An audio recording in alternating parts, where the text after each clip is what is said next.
Greetings to everyone who's joining us live and everyone who's tuning in later. I hope you brought your dance shoes.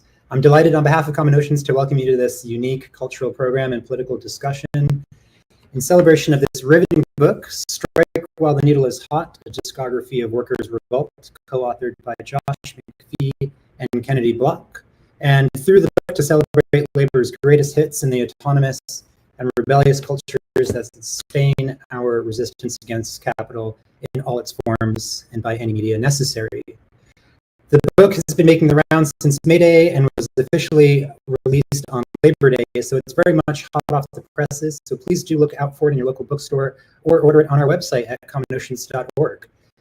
We have a great mix of songs and guest panelists assembled here that we'll be introducing in a moment. But first, a special thank you to Kevin Van Meter, our co-host and MC for the evening, for his labor in putting this program together. Kevin Van Meter is a union organizer and labor educator. He is the author of Guerrillas of Desire, Notes on Everyday Resistance and Organizing to Make a Revolution Possible, and is currently writing his next book, Reading Struggles, Working Class Self-Activity from Detroit to Turin and Back Again, both out or forthcoming from AK Press. Kevin is co-editor of the 4th edition of The Real World Labor, along with Robert Overts, Ben Beckett, Carl Lederson, and the Dollars and Cents Collective. So thank you again, Kevin, and thank you to our co-authors and panelists and everyone for joining. Over to you, Kevin. Great, thanks, Malo. As you joined us today, you've been listening to La Huelga, The Strike, by popular Ecuadorian musician Polybi Mayorga. And the authors believe this circulated to support a strike wave that occurred across the country in November of 1982. As Malav said, my name is Kevin Van Meter. I use he, him, and his pronouns. I'm an author, labor educator, and organizer, and I'll be your MC this evening. I'll provide you an overview of our time together, biographies of the speakers, and then we'll jump right into it. We will begin with Al Bradbury. Speaking on art is how we sustain ourselves. Then Robert Ovitz will talk about how we go from record collecting to labor education. I'll speak a bit about food to listen to 3 strike songs. Fiat strikers in Italy in 1969 during the hot autumn. A foundry in Belgium in 1977, and Ford workers across Britain in 1978. Our authors Kennedy Block and Josh McPhee will explore these audio documents. Then Kennedy and Josh will give an overview of the book. They'll talk about how this book came to be, how to read this book, and then we'll have some final reflections from our guests, Al and Robert. We will play you out with another track from the book as well, which comes from Curacao with the National Union of Education Workers, known by their acronym SYNTEC, and was recorded live during their mass meetings during the education strike of 1990. We begin with a general strike as an homage to the general strike that's been called for May Day 2028 by the UAW here in the United States.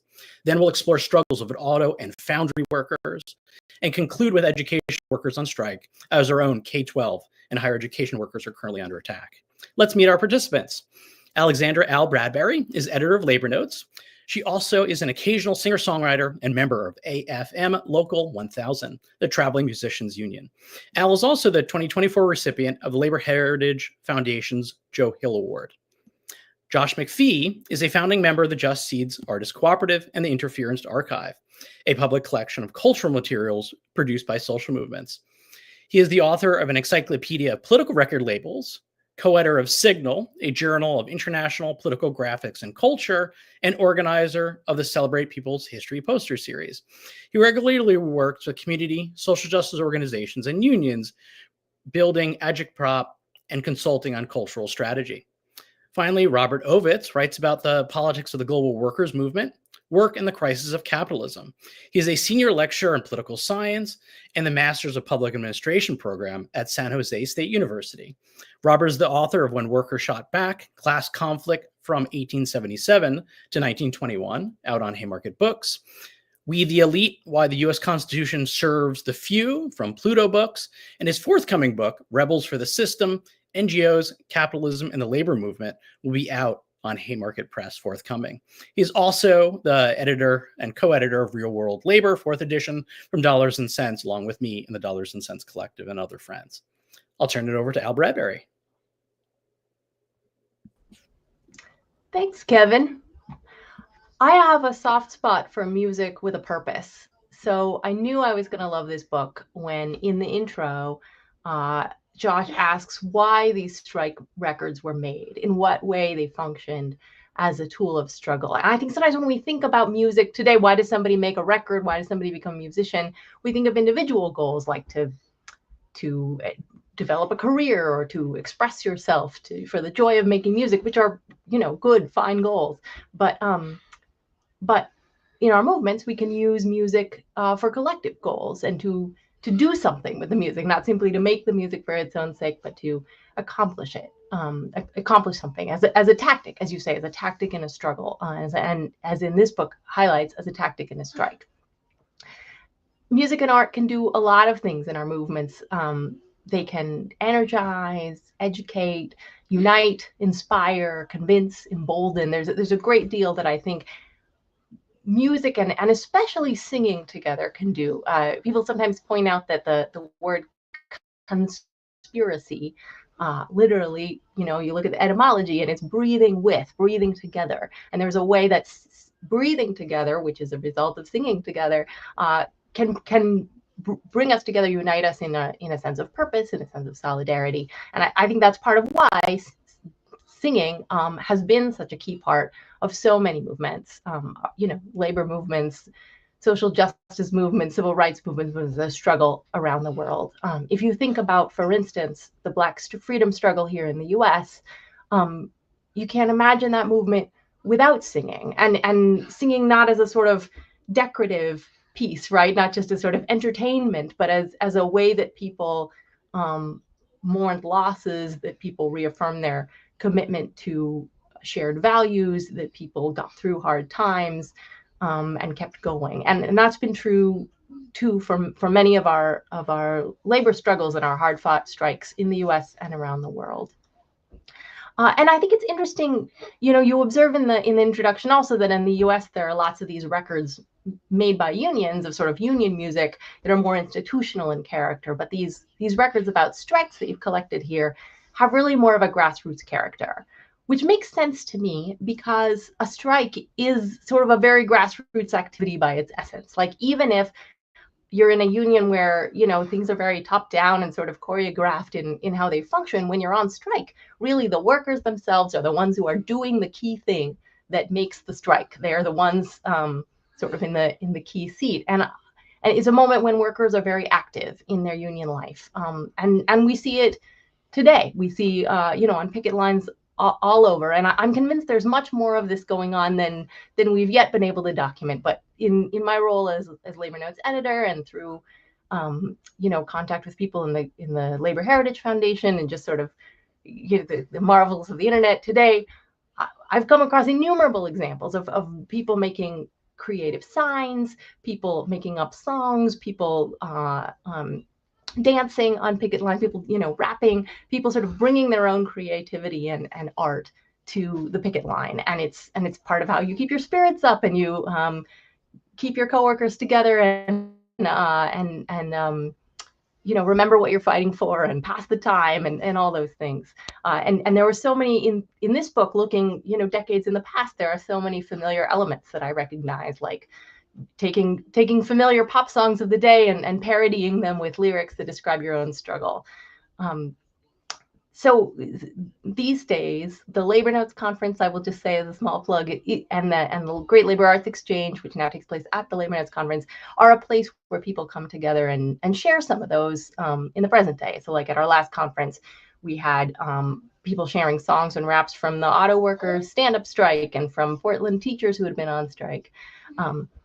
But I just, these things crop up everywhere. There were a few years ago near where I live in Tacoma, teachers were out on strike, and the music teachers put together a sort of marching band supergroup made up of marching band leaders from different schools, and they marched and did their, as part of their strike picket activity.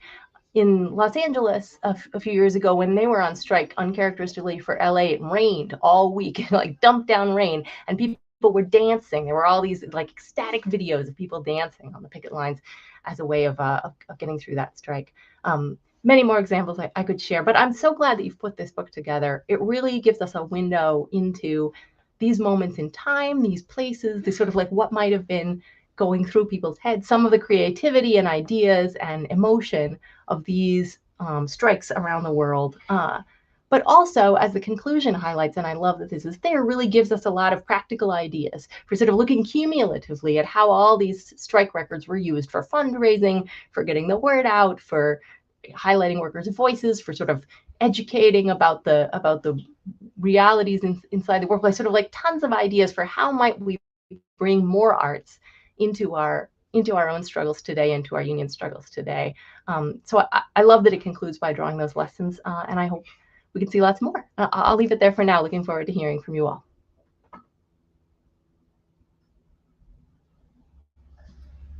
Thanks, Al. And next up is Robert Ovitz. I think there's no better combination for my own personal interests than records and strikes. When this book arrived, I thought, wow, I think Josh and Kennedy, you outdid yourselves. I was just working my way through Josh's first book, an incredible compendium of radical political record labels from all over the world, and wondering how few of these I actually have. And it's been a lifelong obsession of mine to collect these kinds of records. And recently just met some other collectors over the last few years who are also organizers. And I thought, this is really an incredible illustration of something that Josh talks about in the introduction to the book, which are records as tactics.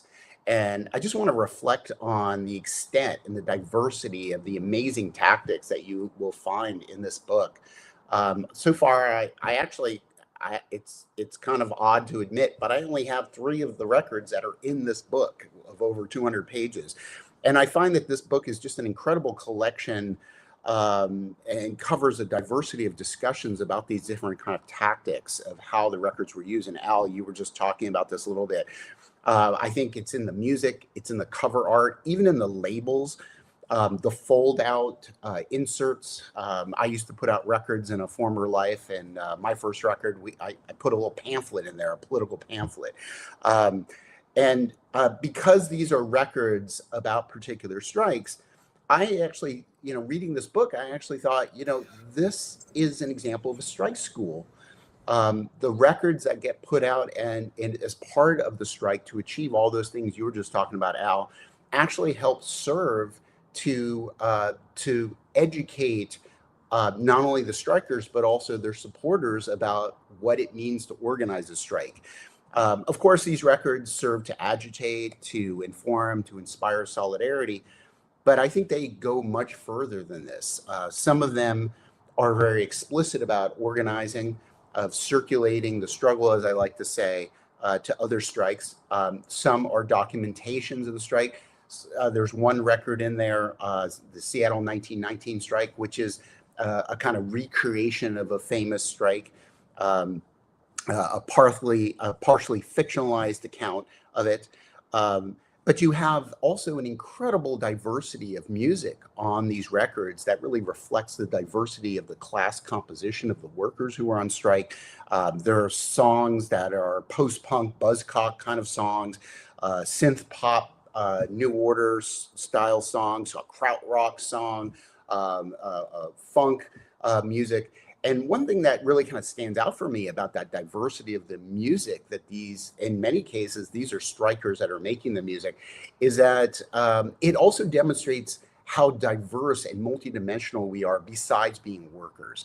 Because in these strikes, many of them are organizing to reduce their work hours, to resist neoliberal restructuring, to fight redundancies and layoffs, and also to increase pay and improve working conditions and so forth.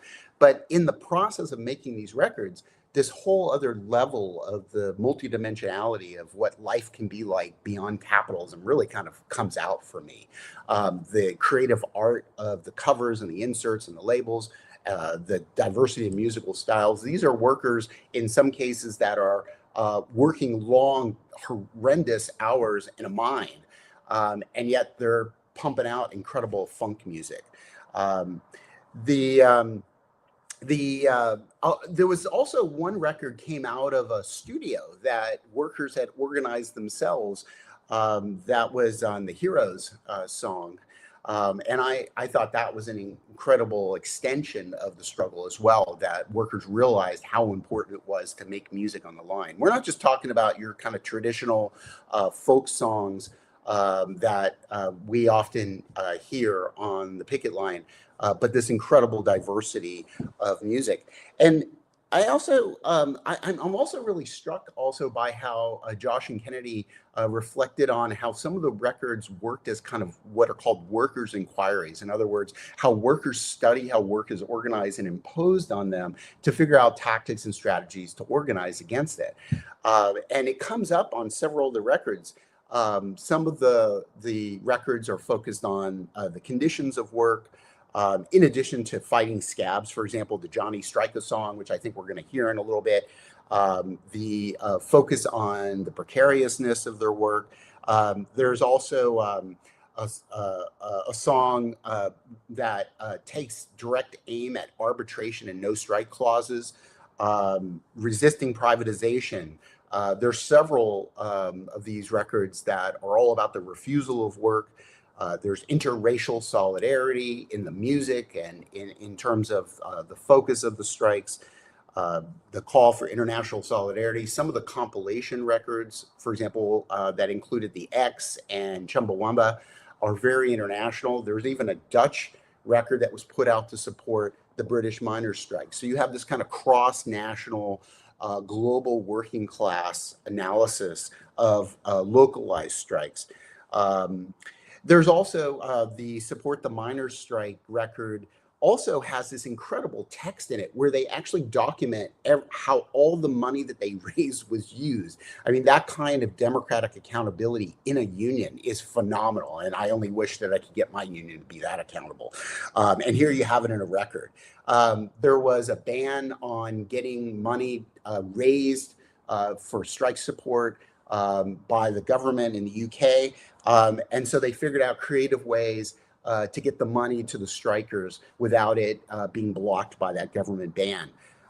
There was content about changing labor law and how labor law changes in response to workers' struggles. There are wildcats. Even some of the songs take aim at bureaucratic conservative union leadership for various reasons. And also documents how the workers organize their own general assemblies to organize the strike directly and democratically. So you just have this plethora of different tactics, like Josh was talking about in introduction, that really teaches us a lot about decades of working class struggle, and documented on my favorite medium, which is records. And also, just to kind of close, some of the objectives of these struggles also have a lot to teach us. For example, I find that a number of the records combine the demands for less work and more pay. I mean, what a better way to throw capitalism into a crisis, right? We're going to demand more. And one song actually talks about just, choking out all the profits, and essentially as a means to bring about the end of capitalism and turn it over to the working class. And you see that on the Ford workers on strike, where they're chanting 20 pounds and 35 hours. So, they want more money for less work. Workers' control, which we're also going to hear from the Cipapera Interno record. They talk about how workers should be in charge of the economy, direct economic democracy, as I teach. Overall, we see an incredible array of documentation of working class power. So hats off to you both, Kennedy and Josh, for this fantastic book. And I hope folks will take it up, especially if you're like me and you're a record fanatic and you're into class struggle and organizing. This is going to be a dream book for you.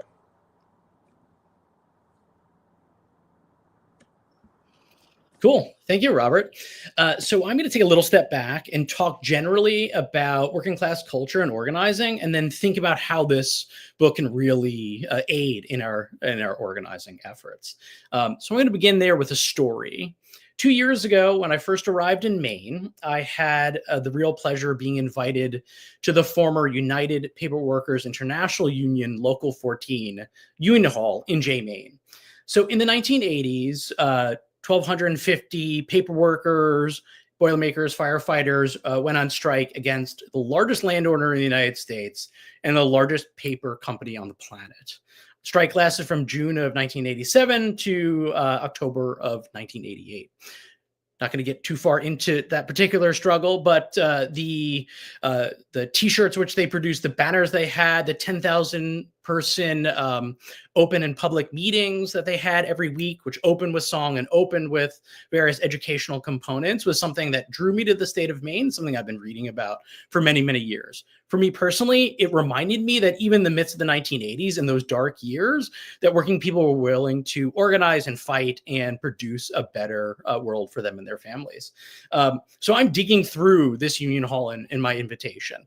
The general idea of my visit there was to meet some of the strikers who still meet every day from 9:30 to 10:30 for coffee and donuts, and also assist some of the efforts to turn the union hall into a solidarity center, which it is currently, and make sure that it can still function and serve the labor community in the state. So we're basically archiving materials. We're going through old strike materials from the 80s, and I come across two very different cassettes, right? And obviously it's not included in this particular book collection because cassettes, as Josh says, is kind of outside the scope of the focus of this particular text. Certainly something for the future, right? Additional cultural artifacts and things that we might want to dig up and circulate further. But I came across these two cassettes. The first was called The Beat of Andro. It was produced by the mill itself. This was the Androscoggin Mill on the Androscoggin River in Jay, Maine. The beat of Andro is the sound of the machines, and it was produced by the company itself. I presumed that it was a bad, almost white boy rap song from the lyrics. Turns out it was just a bad version of Kenny Loggins. But the company produced this in order for their own propaganda, in order to attack the strikers and attack the composition of the class and the organizing they were doing in the mill prior to, and then of course during and after the strike. In addition, I came across another cassette that was produced by the strikers themselves in order to raise funds and circulate the struggle about those efforts. A particular song caught my eye. It was called Scabs Out, Union In. A few moments ago, I had actually come across a banner that was used in their massive marches and their weekly public meetings and other actions that the strikers were taking. And really, this was an enriching experience. I'd read many accounts. I had touched t-shirts and banners. I'd seen photos of these events. I even spoke to a number of the strikers and heard their stories firsthand. But really hearing these songs, in addition, really enriched the entire process for me to understand the strike, the struggles, and what people were going through. And the reason we bring this up is because music complements and communicates about our struggles. Struggles don't just circulate because militants say go from one plan to another, right? Or one country to another. Struggles don't circulate because bulletins and newsletters, ideological pieces, pamphlets, books circulate within communities, within factories, within neighborhoods and the like. Those things are all vitally important. But these strike records, these songs, right? The material they are able to fit in with these strike records as well. Robert commented a few moments ago on how he entered put a pamphlet in one of the records that he produced. These are vitally important documents and objects that then circulate through our communities and our workplaces. So struggle circulates in all kinds of ways, and certainly art and music is a vital part of that. Also, it circulates about organizing lessons, right? These songs contain, both in the ones in the J Strike on the cassettes that I noted, and of course documented here in the books and the songs that Kennedy and Josh have collected, circulate organizing tactics. We're going to see some of that in a few minutes, actually, with our musical interlude. This is also a way of developing class consciousness, right? Class consciousness develops when workers see themselves as part of something larger, as part of a larger labor movement, as part of a larger struggle, as part of a class itself. And class consciousness can develop in a number of ways. One of the most important ways, in addition to what Robert mentioned earlier of workers' inquiry, which is workers seeing themselves on the job and on the line and seeing the common struggles they're going through, the divisions of work that take place, the struggles against the boss, the meager wages they're fighting to increase, things along those lines. And these songs, in containing those organizing lessons and talk about the conditions of work on the job, actually communicate and allow workers not just to see themselves, but sing themselves into a higher level of class consciousness. And additionally, as Robert noted and Al noted, there's an important element of labor internationalism here, right? These things circulate as documents, and there's direct relations between the Ford strikers and auto workers in Linden, New Jersey, in Detroit, Turin, Italy, and elsewhere. So not only do these workers and militants and stories and things circulate, but these songs do as well, and it adds a really nice and enriching component to that understanding.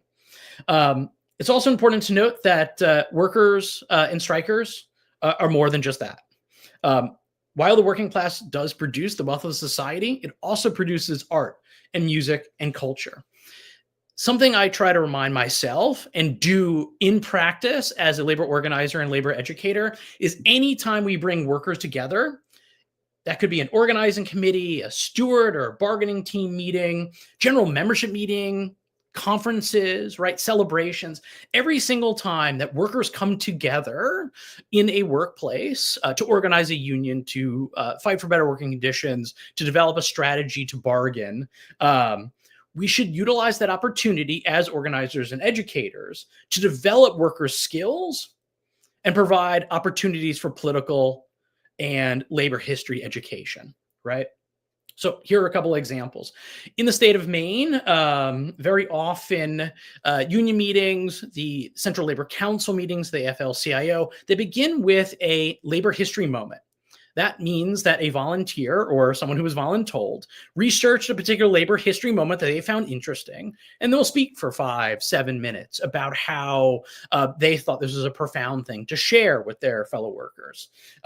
This does a couple of things. One, it educates those who are listening about labor history, something they might not be familiar with. It allows to see themselves as part of a larger struggle. And arguably more important, it gets working people to think themselves as producers, not just of art and music, but of an actual working class intellectual culture, right? You're able to speak in front of a room, you've done some research, you can share ideas. All these things are really vitally important to develop what we would call workers' own natural and acquired powers, right? So when we come together in our organizing committee meetings or our steward meetings, beginning with a labor history moment and using a song and an account from this book is a really nice way of enriching the experience of folks in those meetings. I know we very rarely do anything besides rush right into the agenda, try to get to everything we possibly can. But we actually have to sweat the small things. We have to sweat those small acts that allow working people to see themselves as more than they are, to develop all kinds of capacities that they can use in struggle, in their workplace, and of course, in their larger communities. Another example that I often give to those in labor education meetings is finding opportunities to read and learn together. In addition to a labor history moment, I'll print out an article from Labor Notes, very often from their Stewart's Corner, right? Or I'll find something from In These Times or Truth Out or another labor publication. And just a short couple-minute reading where a strike story is being told or a organizing lesson is being shared, and would read through that silently and then discuss it as a group. Taking no more than maybe 10 minutes to do such a thing really allows and builds in elements of an intellectual culture to our organizing efforts. This book is obviously perfect for those kind of activities. A few more. We don't use our union bulletin boards and our bulletin boards in our hiring halls as efficiently as we should, right? We want to make sure we have updated flyers, other information. This book is really easily copied, right? Could throw a page on a photocopier, throw that up on a bulletin board, or actually just bring the book with you for break rooms and union halls and things along those lines. Buy copies of labor books, of labor notes and other publications for your union and hiring hall. Utilize these kind of resources in order to interest union members in the larger labor movement and labor history. Include short articles or even excerpts from the book and other materials in your workplace and union newsletters. And do this as an educational service, right? Every union should have a reading and study group. Incorporate this material into the work itself. And then finally, we're hoping that workers read this and use strike when the needle is hot as inspiration to write their own songs for our strike lines, our picket lines, our general strikes, and our union rallies. I have to say, I was on a picket line just a few months ago, less than a couple of days. The only song that they sang was Solidarity Forever. It was fine. They handed out lyrics. I didn't need a lyric sheet. I followed along quite well, as most of the folks in the crowd did. But we're hoping that not only do folks learn from this book itself, but as Kennedy says in the conclusion, to go out and create their own culture, their own songs, their own ideas, right? And utilize that to circulate and share their struggles. Now, I want to move into our musical interlude. We have a couple of themes in this interlude we really want to call folks' attention to. Some of them were already mentioned by Al, Robert, or myself. We're going to hear about workers' inquiry and the hot autumn in Fiat, Italy. We're going to learn a little bit more about workers' councils and workers' control and the factory occupations in Belgium. And then finally, what started as a wildcat strike against the state and the company with support of militants and organizations like Big Flame. 57,000 workers ended up going on strike at Ford in Britain with the support of militants, with the support of those who ended up putting out this record. And as a result, this wildcat strike spread so far, the unions eventually actually had to sanction the strikes themselves. The record that was produced, that we'll hear in a few moments, was produced by a militant, a translator, and member of Workers' Combine, which then became the Ford Workers Group. This was a rank and file caucus, and it's very similar to the ones that we found in auto plants across the United States in the late 70s, early 80s. It's also important to note that those are being promoted today by labor left activists and labor notes as a way of reinvigorating the labor movement, getting rank and file members involved in their day-to-day labor operations. So there are plenty of lessons contained in these records that apply to many of the topical issues that the labor movement is confronting and talking about today. So before I pass it off to Josh, I was remiss on the onset to introduce our other author, Kennedy Block. Kennedy Block is an independent researcher and archivist participating in, documenting, and connecting contemporary struggles for control over our own lives. And I'll pass it off to Josh to introduce our musical interlude, and then for Josh and Kennedy to take us through a little bit more on these musical audio documents. I don't think there's that much to add. You did a great job introducing them, Kevin. So we've put together 2 songs and then one side of a 7-inch, which includes from the Ford strike, which includes a bunch of field recordings and a song. So Malav, if you just want to kick that off, then we can spend about 10, 11 minutes doing some deep listening.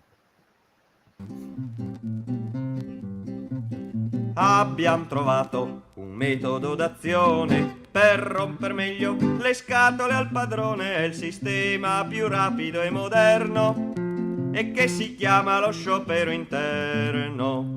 Sciopero interno. Da dentro l'officina noi perdiamo poco e Agnelli va in rovina se si sta a scioperare dentro i cancelli. Chi ci rimette soprattutto Agnelli. Basta che siamo 200 scioperanti, tutta la Fiat non può più andare avanti, ci rimette la paga poca gente, ma tutti gli altri non producono niente. Sciopero interno, caliamo il rendimento ed abbassiamo il cottimo giù a 100, che con lo scasso della produzione noi riusciremo a battere il padrone. Sciopero interno vuol dire che in sostanza oggi io lotto e non che sto in vacanza, ma che incontro i compagni con lo scopo di migliorare la lotta il giorno dopo. Sciopero interno, facciamo l'assemblea, ai nostri capi gli viene la diarrea nel vedere che senza chiedere permesso noi comandiamo in fabbrica già adesso. Sciopero interno, facciamo anche i cortei, i nostri capi stan lì come babbei, nel vedere che dentro queste mura noi altri non abbiamo più paura.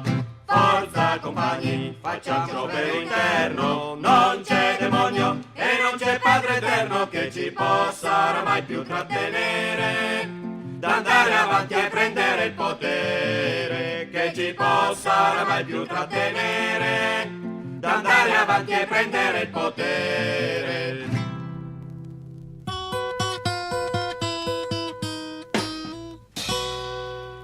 C'est l'Europe que j'ai mangé, d'une usine occupée. On vous a tous fait chanter, essayez de vous raconter comment ça s'est passé. Les 9 mois j'ai mangé, nous voulions bien travailler, le patron a décampé, avec les sous des ouvriers, les vacances il s'est payé. À Palma il est allé, de travail nous sommes privés.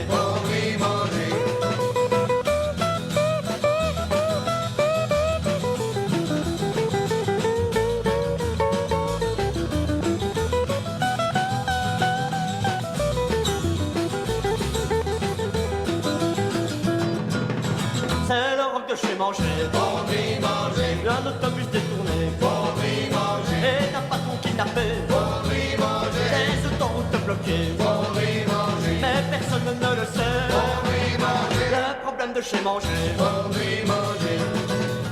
Alors on s'est mis à chanter, et partout on veut aller, pour essayer d'expliquer ce qu'on cache sur manger. Une usine occupée, c'était l'Europe de chez manger.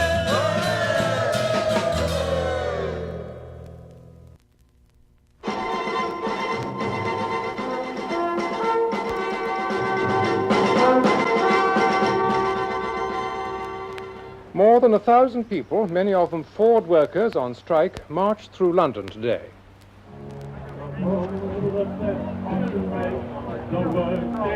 The demonstration was called a day of action against the government's 5% policy and in support of the Ford strikes. Many of the Ford workers carried badges with the word Ford changed to fraud. What do you reckon on the 5%? Rubbish. What are you asking for then? £20. What are you hoping to achieve today with the march? Oh, it's going to prove it. So much support's come. Look how many people is here. We've got a delegation coming from the hospitals around the corner and everywhere else, so it should be pretty good. So you're really trying to show support for the Ford? Actually, our banners are here now, look. When they've come. Hey, here they come. See, there always around somewhere. He's probably in front of the camera. Strikers got Henry on the run. Upset your foreman, lads! £20, Mick, come on, let's hear you. What do we want? £20! What do we want? £20! What do we want? £20! Hard workers are fighting for everybody. Join this march. Join us, brothers, join us! Join this march. Stop the 5%! Stop the 5%. Stop the 5%. Stop the 5%.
They call me Johnny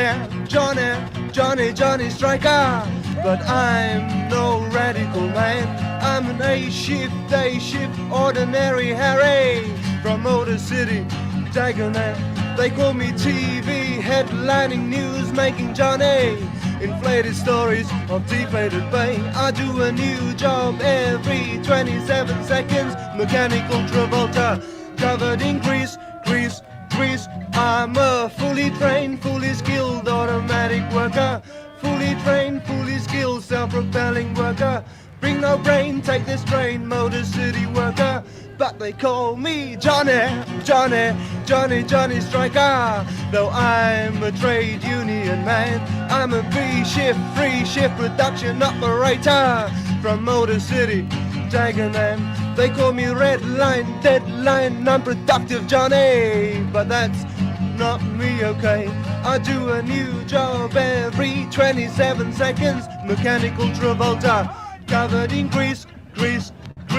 I'm a fully trained, fully skilled automatic robot. Fully trained, fully skilled, self-propelling robot. Need no brains, need no name, Motor City robot.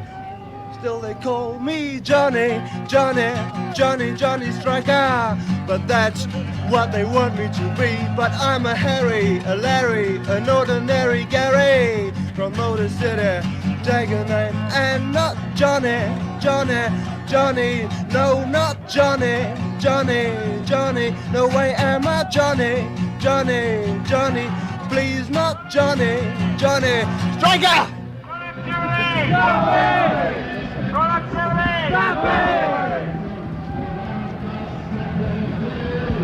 Go on, brother, you can do it a walk.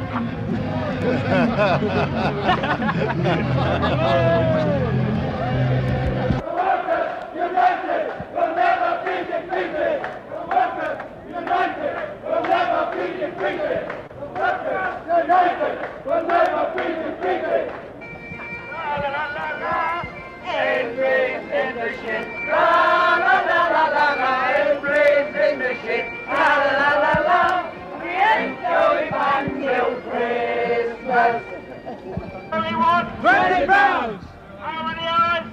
35. How many hours? 35. I'm Artie. 35. Now come to us, Artie. No. When do we want change? No. When do we want change? No. Productivity. Stop it. Productivity. Stop it. Productivity. Stop it. We are the board workers. On strike. What can they do with a 5%? What can they do with a 5%? Stop it. What can they do with a 5%? Stop it. How much do we want? 20 pounds. How much do we want? 20 pounds. Stop the 5%. Stop the 5%.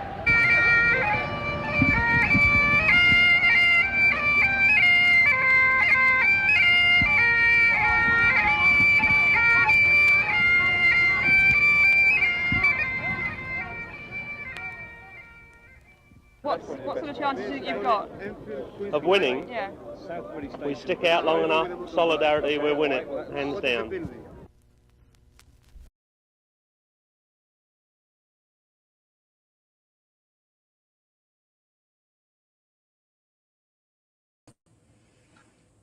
I love those songs. Probably, I'm not totally sure if you can see us doing that, but it's really hard not to just kind of be like rocking out to most of them. Just wanted to take a second really quick to say thank you to Molliv and Common Notions for putting this time together and for putting the book out. And thank you to Al and Robert and Kevin for talking about what this has kind of set off in you and how it resonates in your life. It's really beautiful to hear. Preserving this history can only be done by like using it and recirculating it. So it's very edifying and just a wonderful experience to have you all be a part of that. So just want to say thank you up top. Same. Thank you. Thanks, Kevin, for pulling together such a tight program. Like, it's incredible. We're actually on time. It is. So let's talk to you a bit about the stuff that we just heard. Starting with Sciopero Interno, which, if you don't speak any Italian, simply means internal strike. And we have it sort of translated in the book. But what they're doing, again, if you can't speak Italian, which, by the way, neither Josh nor I can speak any other language than English. So this has been a very collective endeavor getting it all translated. No special skills aside from friendship and, sort of quick Google Translate passes before deeper looking. But and comrades, comrades that speak a lot of the languages in the book. Both friends and comrades. But what they start out with, internal strike, Sciopero Interno. We found it. A method of action to better annoy the boss. It is the quickest and most modern system called the internal strike. Internal strike, from inside the workshop, we lose little, and Agnelli, who's the head of Fiat, goes to ruin. If we go on strike inside the gates, the one who loses is above all Agnelli. And it kind of continues on. And the other song on the record is another sort of song that breaks down tactics again in just as much, if not even more specific ways, talking about like Mr. Primus, the doctor in this one, the deburring department of Fiat Grandi Motori, this very specific call out from workers' exact experiences. But maybe Josh, you can speak to how these songs came to reflect those experiences. I mean, the song was recorded and performed by Fausto Amodei, and he was part of a group of leftist Italian singer-songwriters and ethnomusicologists that called themselves the Cantacronach group, and excuse my pronunciations. And they sort of went about in the early 1960s collecting the history of workers' songs, women's songs, prisoners' songs, partisan songs in Italy as a way to sort of engage in and enact this belief that the people's resistance is rooted in their own history and culture, and that by documenting and reactivating that culture, it would further engage and sort of stoke the flames of resistance. And this record is an example of one of the things that they kind of tracked and researched, which was this long history, particularly in southern Italy, of the equivalent of, say, griots. So traveling songwriters, who would go from one site of struggle to another, collecting people's stories and the stories of the struggles, and often very affective stories, and then go to the next site and have crafted a song along the way about that last struggle. So literally becoming this kind of walking recording device, collecting and sharing the stories of struggles. And so this is a object example of that, of obviously spending a lot of time at the Fiat factory in Turin in '69, getting all this detailed information from the workers about how they're organizing and what their complaints are, and then crafting songs out of that then get spread to other factories. Amora is not a worker, but he's clearly embedding himself in the broader working class as a way to kind of capture and share this broad sort of sense of class struggle. And it is no surprise that this record comes out in 1969, which is the sort of hot autumn, the moment in Italy, like '68 in France, where there's mass strikes in factories across the country. Yeah, and Al, you mentioned how it's wonderful and exciting and good to see music used towards collective ends and collective goals. And I think, like you were just saying, Josh, one thing that we see in some of the most exciting of the collaborations here in this book between musicians and workers is that they're collaborating in such a way that the kind of individual identities that might underpin the individual goals that either have, of I'm a musician, I'm a worker, in their practical collaboration tend to sort of break down. And so, we have many variations on this kind of theme, from workers who start up a band that then travels to other factories, or in this same sort of learning our own history tradition, there's like Claire with the Lip Factory, who writes songs from meeting notes and then presses a record and circulates it within the union. So it's cool to see all these kind of distinctions break down. The next record that we played for you, the surf rock piece, Lucine Occupée, just occupied factory rock, comes from I'm pretty sure we have this right, comes from a worker band within the Factory Manger in Belgium. This is jumping. Foundry. Yeah, Foundry. This is jumping about 10 years ahead. I mean, there's 1977. Yeah, and to an area, Belgium, which has, Fausto Amadei was kind of building on this other kind of musical tradition with Italy. In Belgium, the strike record has actually kind of, by that point, sort of become its own sort of tradition, thanks to some very popular musicians. If I can speak that more, Josh. Unless I'm mixing my wires up. No, absolutely. Belgium is for the size of the country, is profoundly overrepresented in the book. Yeah.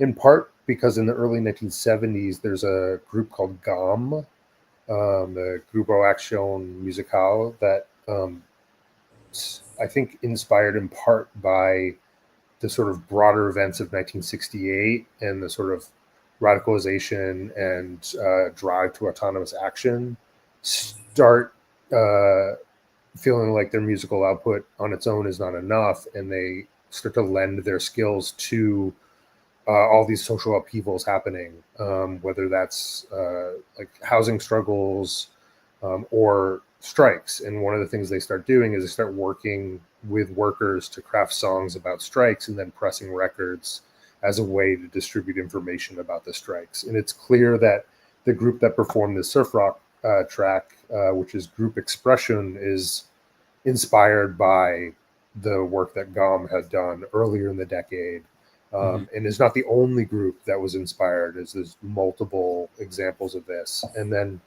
this is actually the second record that this group puts out as part of this struggle around this foundry, which is it's a protracted struggle.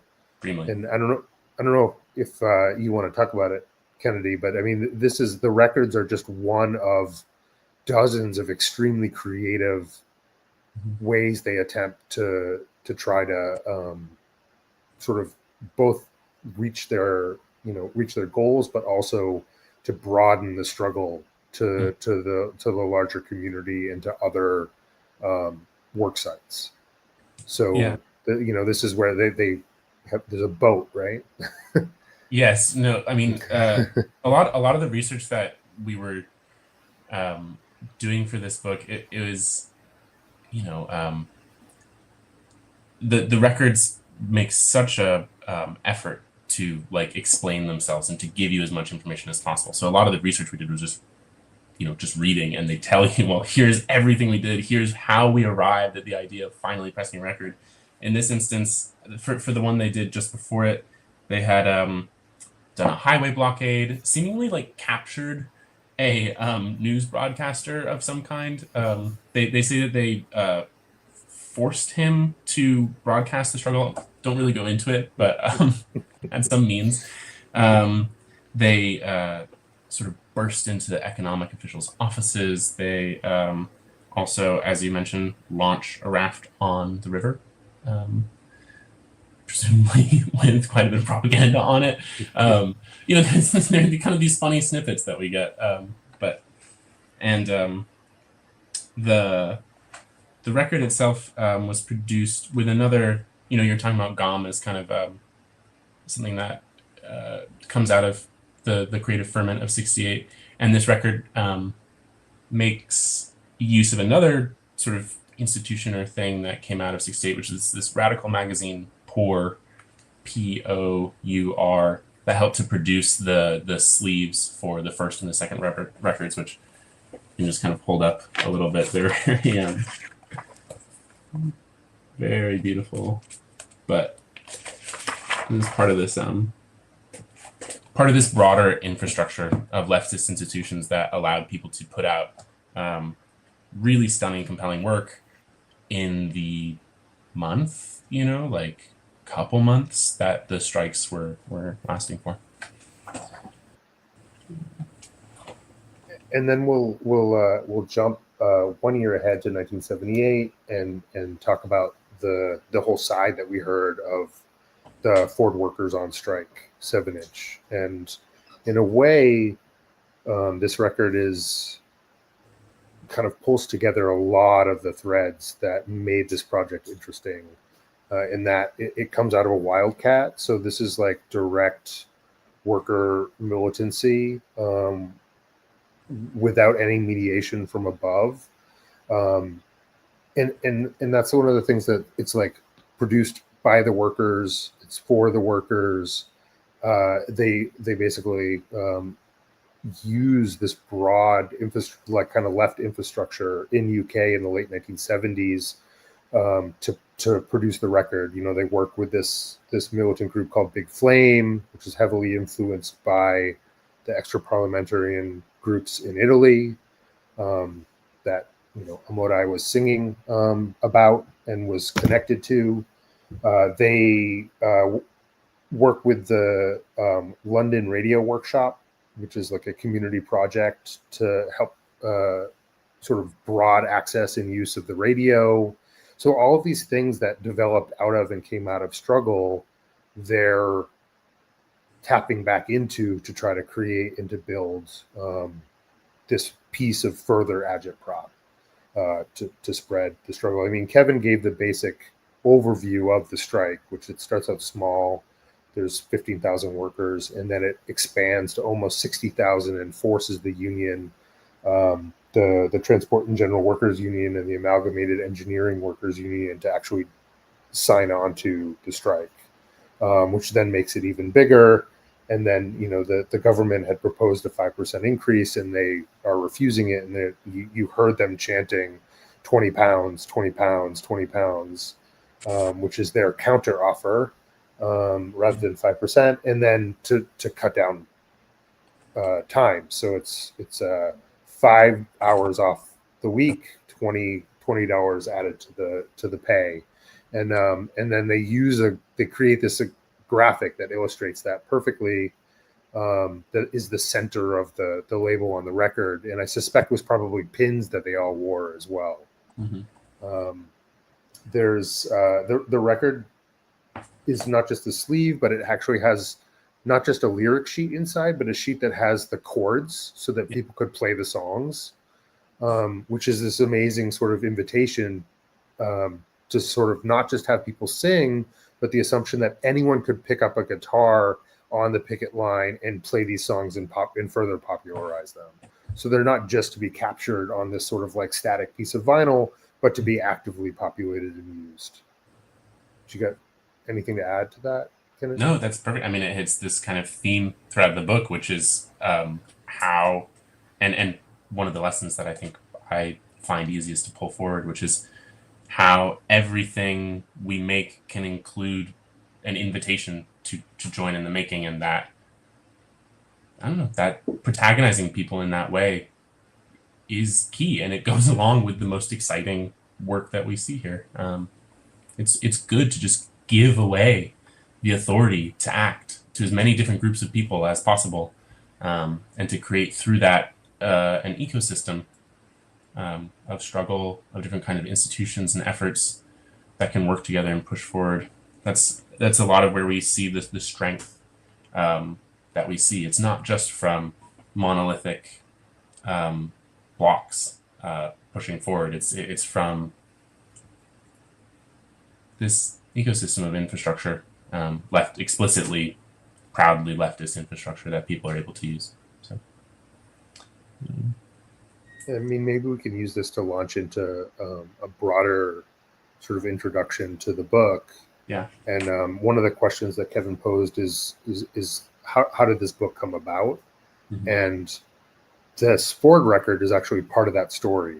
But prior to that, the sort of initial origin point of the story is, there's a Marxist, feminist, autonomous scholar named Silvia Federici, who many watching may know. I just happened to live down the street from her and was helping her clean her apartment, and she reached into her closet, and this was maybe in 2014 or 2015, it's about a decade ago. She reached into her closet and pulled out this little stack of 7-inch records that were from Italy and handed them to me and said, "Oh, you might be interested in these." And I looked at them and yeah, that's an understatement. They a lot of them were records that were produced by Lotta Continua, which was one of these militant Italian sort of extra parliamentary groups, and they're pictures of people with guns and like holding up giant placards. They look basically like punk records, but like sort of a little pre-punk records. And then I rush home and put them on the record player, and like, the Lotta Continua records in particular, they're basically like Bob Dylan and Buffy St. Marie songs with the lyrics changed. And so this started this whole like journey of like, what is this whole universe of like weird political music that I didn't even know existed. And part of that was an exhibition that we did at Interference Archive in 2015 called If a Song Could Be Freedom, which then led into the book that's been mentioned called An Encyclopedia of Political Record Labels, which Common Notions also put out. And then as a sort of extension of that, I had sort of vacuumed up a fair amount of strike records, but hadn't really conceptualized or thought about them as being a singular unit. And then my friend Chris in London, who is a longtime volunteer, one of the founders of 56A Info Shop, so shout out to 56A in London. he sent me this Ford record out of the blue. It just sort of showed up in the mail, and it kind of like solidified this idea, like, oh, this is actually an important form that workers, and particularly like militant and autonomous workers, were using. And then that led me to dig through all the records that I had picked up from all over the world, and figured that like actually there's a decent amount of these, and to start hunting down more, and to invite Kennedy to help me and to really like spearhead a lot of the research into the background onto a lot of these records. Which, you know, as I was saying earlier, like anyone can do because the records take such explicit political responsibility for explaining themselves and sort of like working to invite people into the history. So, I mean, it was a really wonderful research process that really anyone can join and help to replicate in the future by just sharing as much as you can when you create. You know, like Robert was talking about, like put an essay in the record that you make. You know, like you print a poster, it's got a whole backside, just put an essay on there. Just, you know, it's okay. Everything that we do can kind of keep putting out these invitations to kind of grow this culture through participation, as opposed to spectatorship, consumption, you know, these kinds of easy given categories. But what was I going to say? The other thing that, as you're talking, is important to note here is that vinyl records, is a very specific choice. It circumscribes like our sort of our research in a very direct way. We look, I mean, our last record is 1990, right?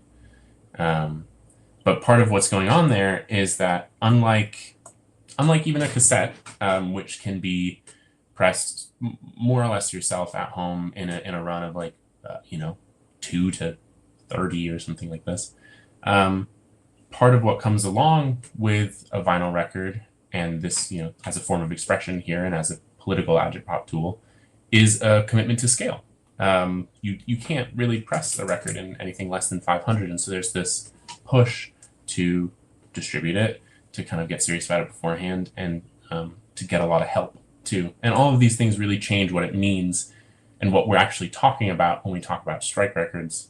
I think the example that I've kind of thought of a lot in the past is that, like, you know, if you read the book and you hop on, you know, I don't know,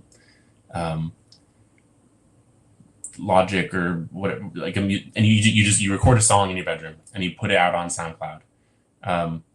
That's, you know, first of all, that's obviously like incredible, and you're so fun, and we want to meet you, and that's amazing. But it's also, you'll kind of quickly find in that process that a lot of what we talk about in the book is missing. It's not just baked into this kind of one-on-one relationship. It requires a much different method of production, and oftentimes a collaboration, either with outside institutions or with the workers themselves, that in the best instances changes everybody involved.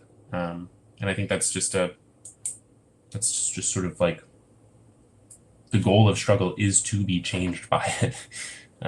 So it's another sort of aspect of the book. And part of that is by building solidarities. And when you're talking about pressing a vinyl record,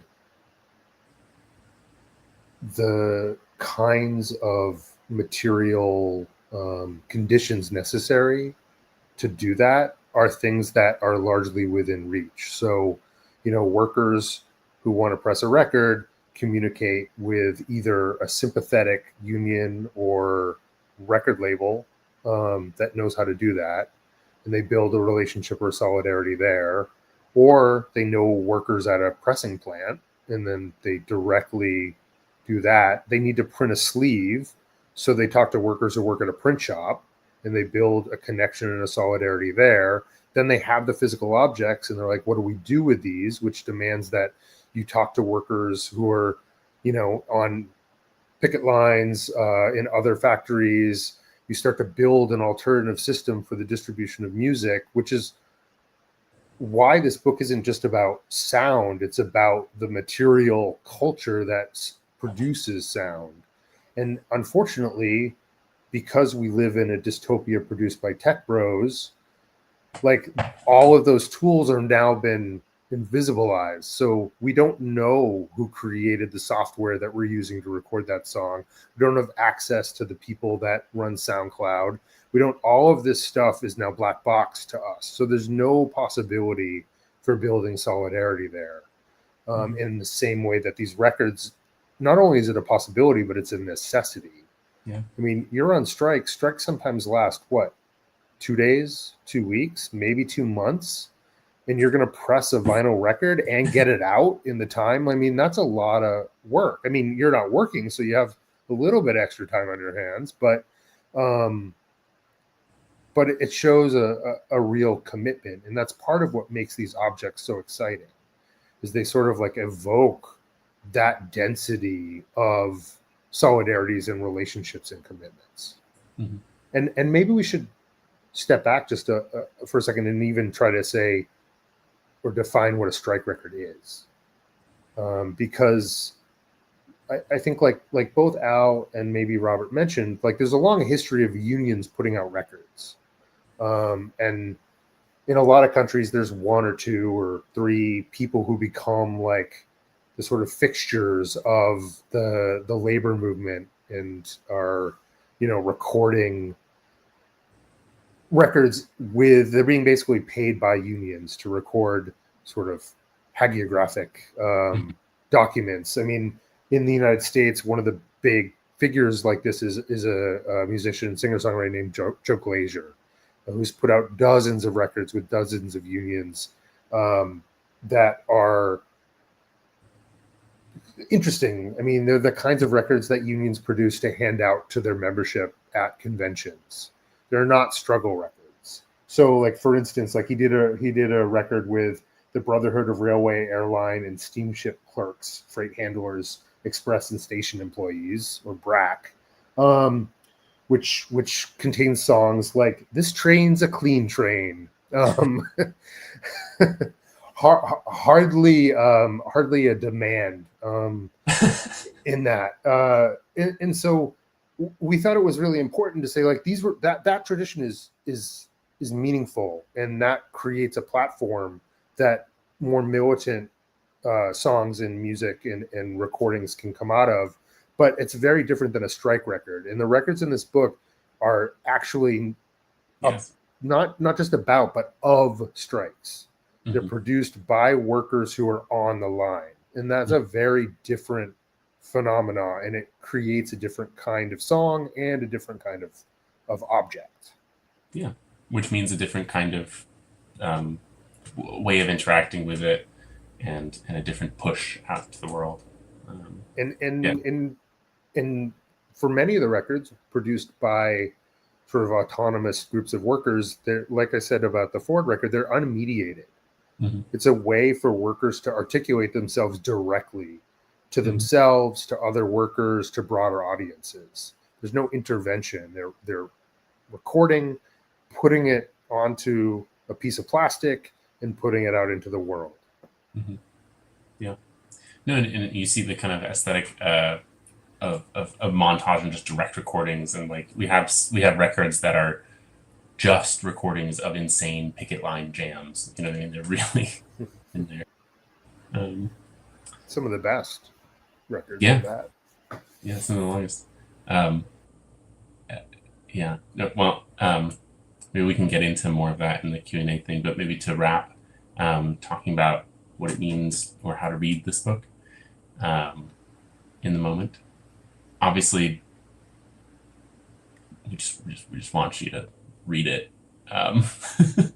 Like, please, that would be fantastic. And anything that it sets off in you is good.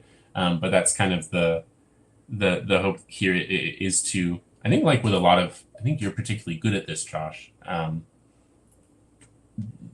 What I hope comes from reading a book like this is just a series of just like real pops to the imagination for what is possible and the ways that people have thought about themselves the different kind of avenues open to you as someone struggling in life, to think of yourself not as just an artist who supports struggles, or a, worker who kind of consumes, cool art every now and again, but just really like taking these opportunities to see examples of people really experimenting with collective life and collective creative struggle, and just kind of letting that ping. And it's not a straight line to the present. It's not, we can't just recreate the ecosystem that they've had here, but it is through bold action and creative experiments, undertaken in this open way, that ecosystems and infrastructure start to develop. So it's, that's what I would hope people do, is they start taking action where they are with what they have, and letting the kinds of infrastructure that support it grow out of those experiments. Yeah, and the people who are doing the, who are singing, making up songs and singing on the picket line for the stand-up strike, like Al was mentioning, or rapping, or like as Kennedy mentions in the back of the book, those shouldn't just get thrown up on social media. Like someone should have a task cam, and these should get recorded, and we need to figure out new forms to get those out so that the songs have a life beyond just being trapped in the kind of social media architecture, where they ultimately in some ways get used against us, and instead become tools of agitprop that we have control over and that we can use. I'm not entirely sure what form that is.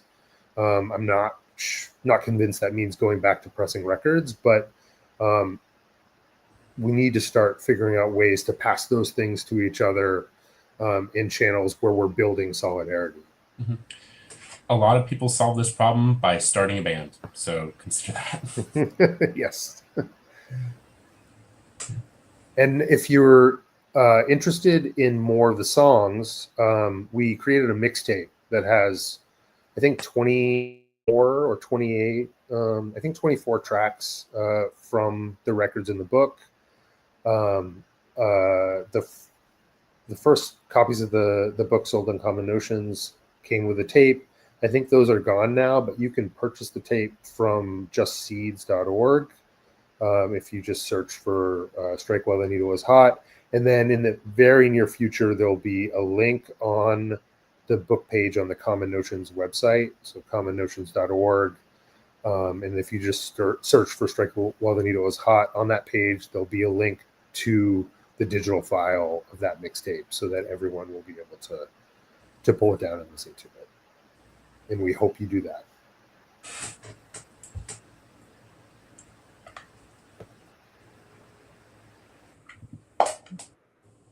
Great. We're now going to move into our reflections portion. So, Mala, if you don't mind bringing Al and Robert back as well. And maybe to start kicking us off, one of the things that I've been reflecting on since Josh started talking about this project, and I kind of referenced this a little when I spoke earlier tonight, is about the change in sonic cultures that's really documented here. As Josh and Kennedy just commented on a few moments ago as well, these records were originally produced by formal unions, right? Some of them appeared as giveaways at conferences, or were sent out to members or distributed through union halls. So there's really a formal process to do that. And then we see kind of the intervening years of the civil rights movement and different kinds of records being used by the civil rights movement, be it speeches or songs, or in fact, as Josh mentions in the introduction, a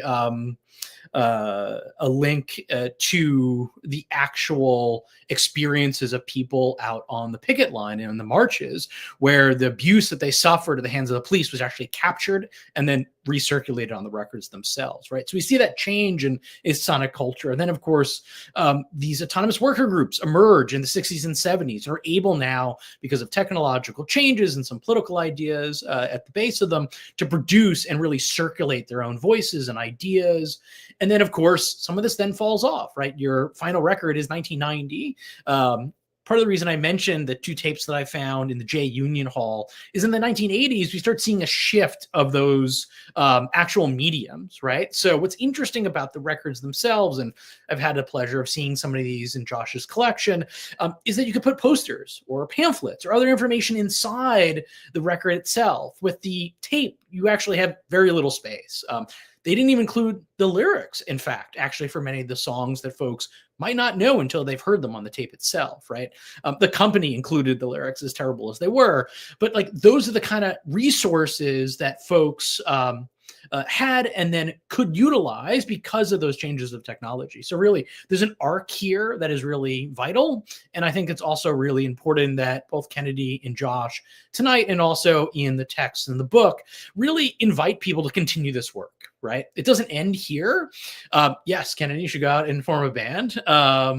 Yes, those strike tapes that have circulated in the 80s and 90s should be documented and recirculated. This work certainly does not stop here tonight. So we're excited that those kind of prompts have been brought up this evening. So I'm going to open it up to Robert and Al for some reflections on what we've talked about tonight, what you heard from Josh and Kennedy, and some other thoughts you've been having. Well, I love that Italian song about "We found the greatest tactic to annoy the boss. It's striking from within." Such a great, on many levels, so fun. I mean, also just what a fun song to listen to. All these were real toe tappers, but that tactic that auto workers in the U.S. would also discover, what the organizer Jerry Tucker used to call running the plant backwards.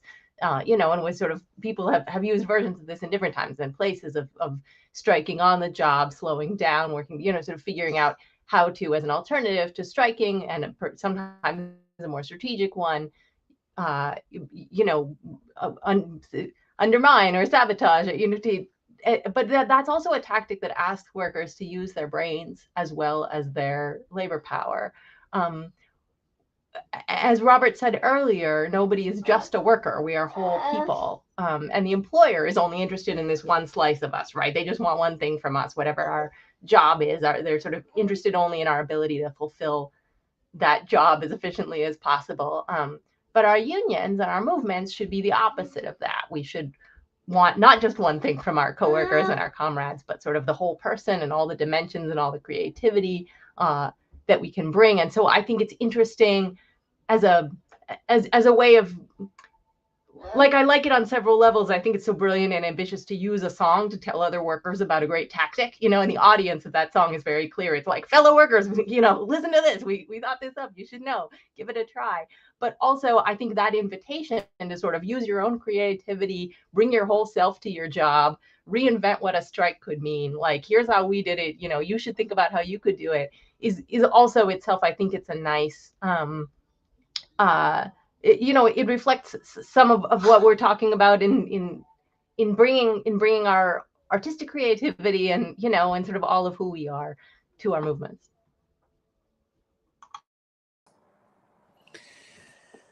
Well, I'm going to challenge Kennedy and Josh to find us a record about making records. Perhaps somewhere in the world there were workers that went on strike at a pressing plant, because after all, we are talking about a consumer item that workers had to make.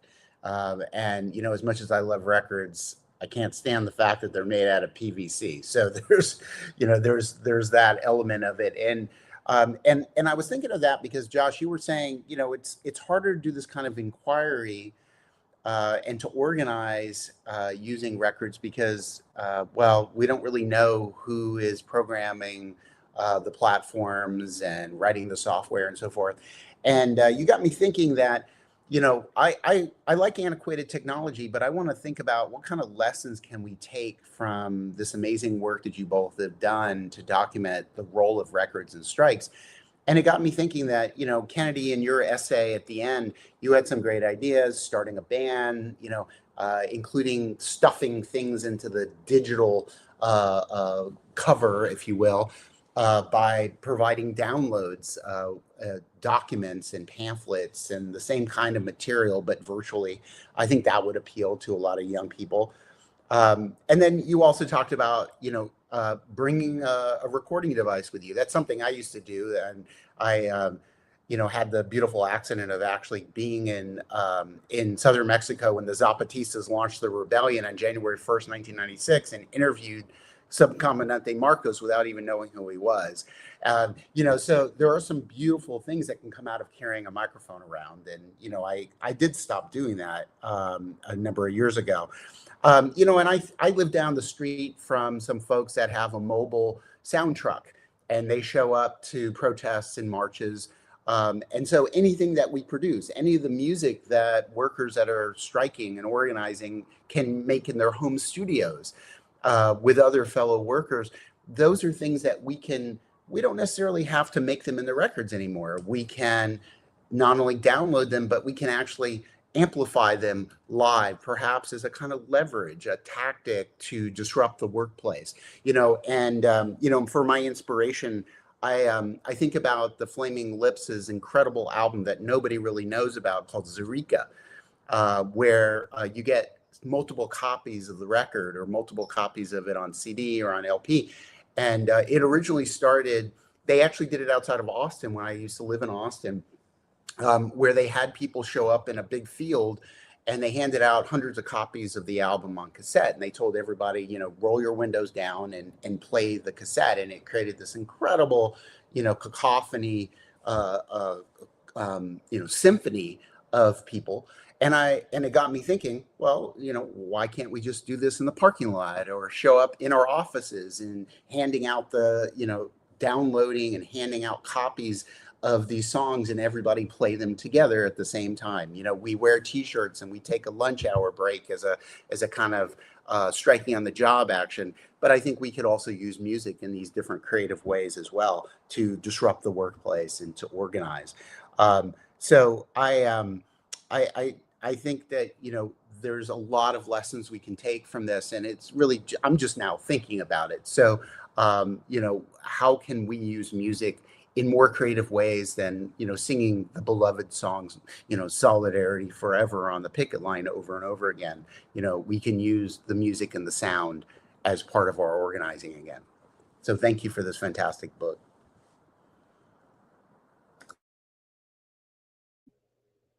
I'm going to put out one final prompt in our last few minutes. A number of folks have actually held up the book tonight as part of our conversations. And for those who have not seen it yet, it really is a beautiful reproduction of the artwork, of the liner notes, of the lyrics themselves from the records. And I just wanted to prompt Kennedy and Josh to speak about what they've reproduced here as really a beautiful art book.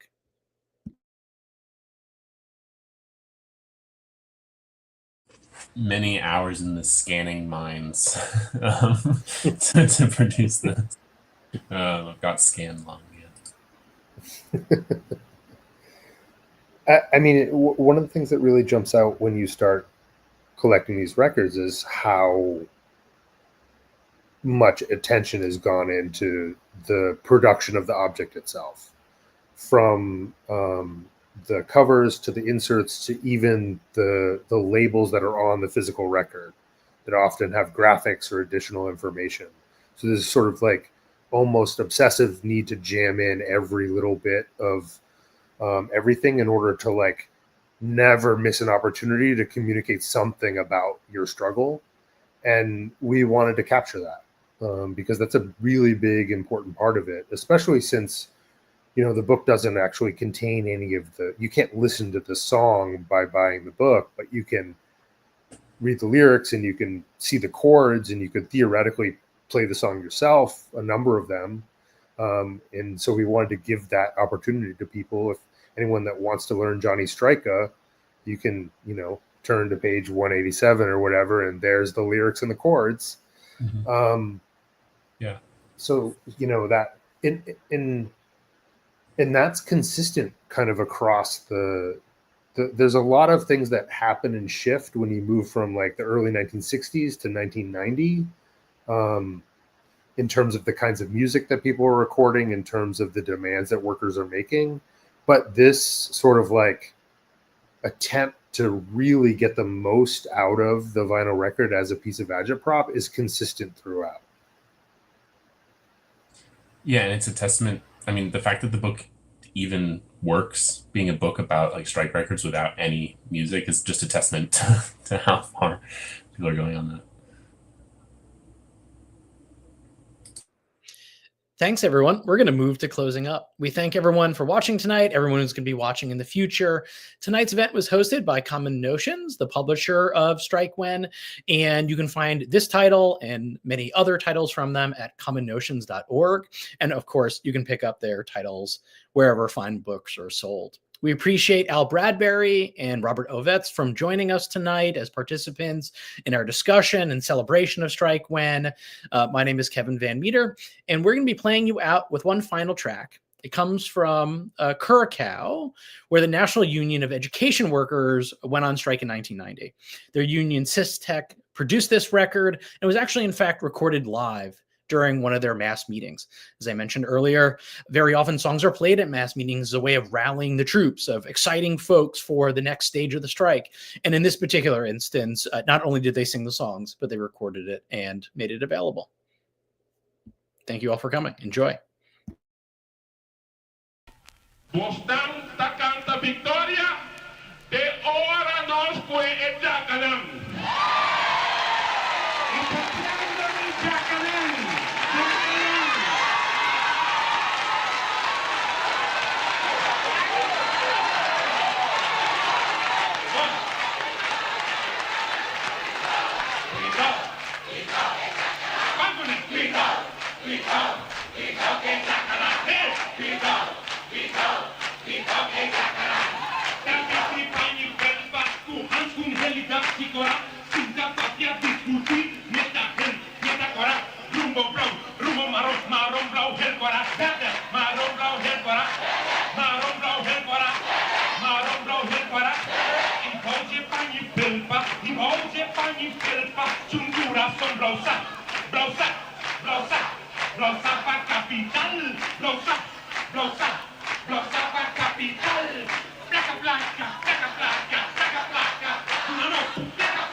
Igualdad.